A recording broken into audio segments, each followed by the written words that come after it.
jako sam ponosna da sam uspjela ostati hladne glave i uzeti medalju.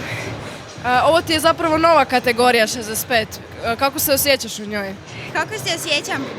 Pa evo, odlučili smo da budem izmjenjivala kategorije 62 i 65, ovisno u kom sam ciklusu priprema i kako se najbolje osjećam u tom trenutku. A sad se pokazalo da je 65 bio dobar izbor. Dobro, kako si se pripremala za ovo natjecanje? Jesi bila na pripremama negdje?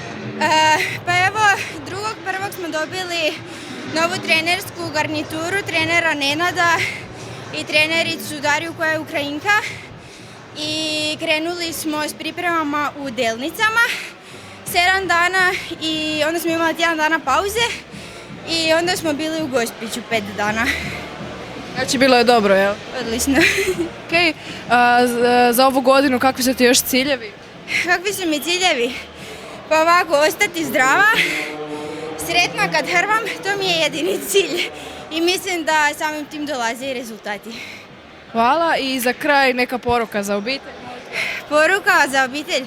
Hvala im što su cijeli dan u dvorani i što trpe moje uspjehe i padove kojih je isto toliko koliko i uspjeha, još malo više. Hvala puno.